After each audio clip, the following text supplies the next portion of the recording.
kuantikaren sarma eta aldi berean konplexutasuna helarazteko honako kontzeptu hauek azaltzen saiatuko naiz.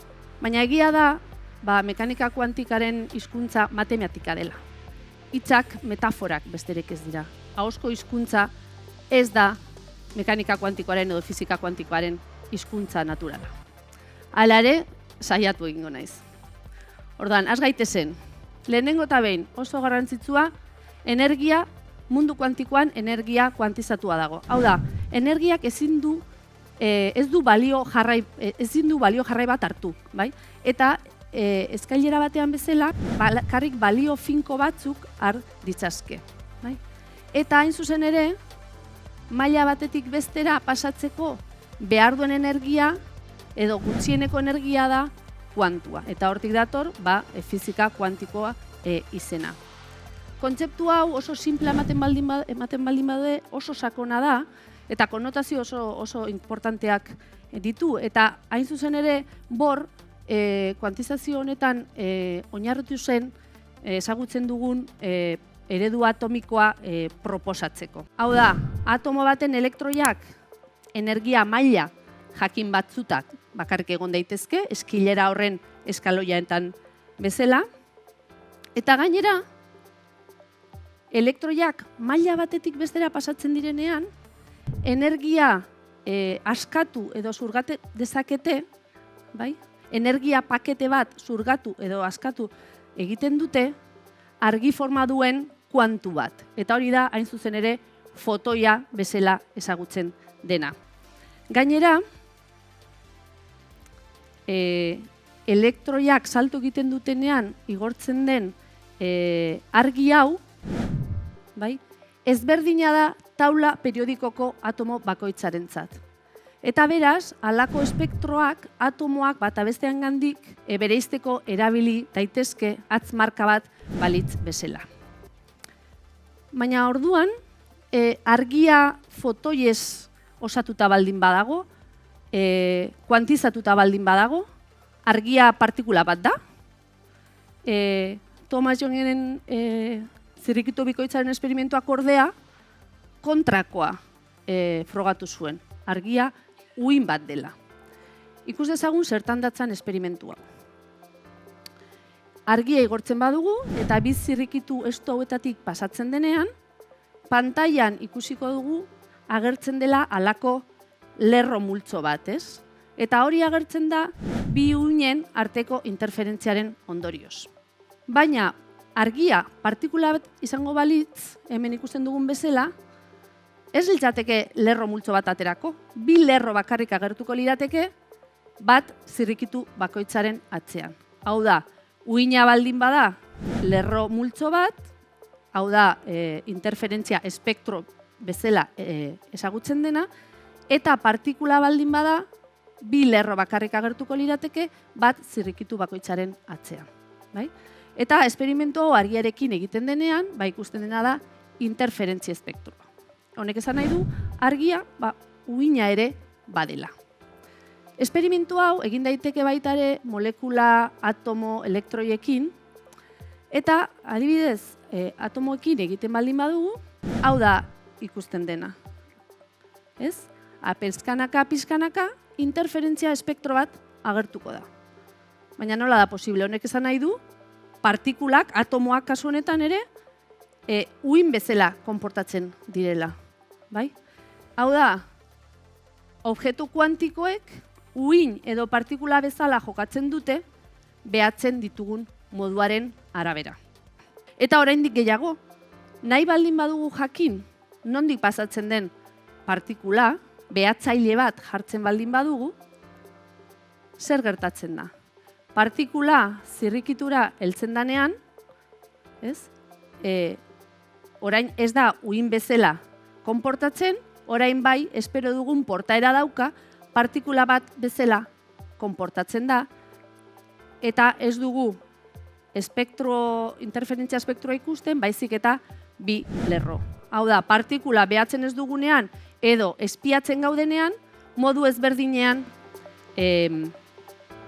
jokatzen du. Eta hain zuzen ere, uhin izakera honek objektu edo mundu kuantikoan oso propietate bereziak sortarazten ditu.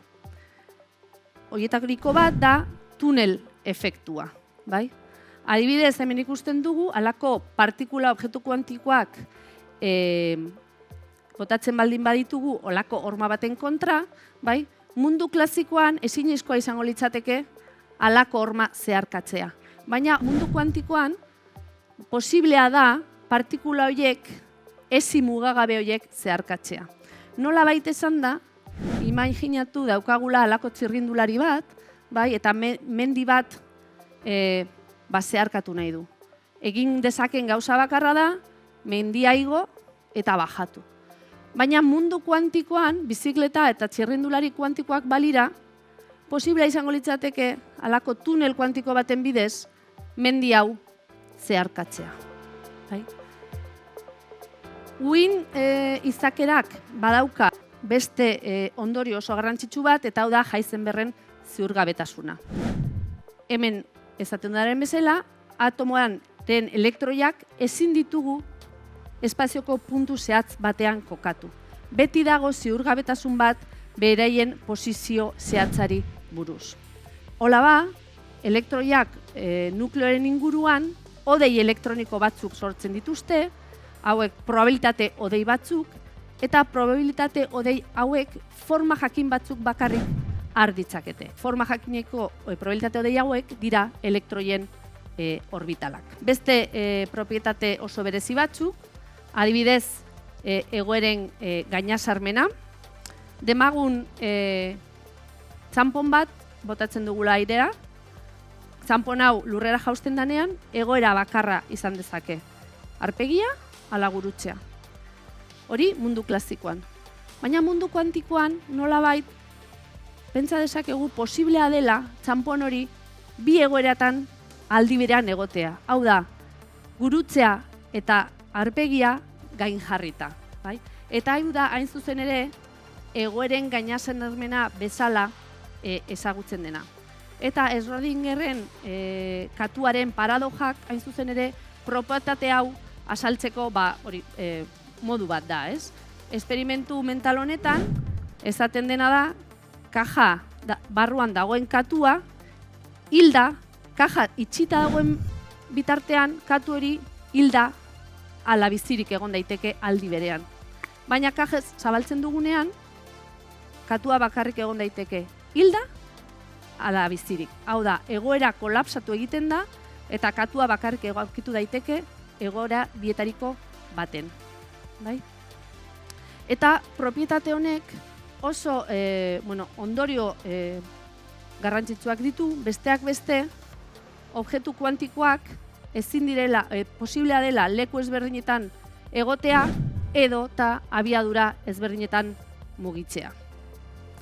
Eta bukatzeko, aipatu nahi dudan beste propietate kuantikoa da korapilatzea. Hau ere oso garrantzitsua. Demagun daukagula partikula bat, partikula kuantiko bat, bi eroeren gainazarmena dena. Izan daiteke urdina ala naranja. Eta orain demagun halako bi partikula daukagula.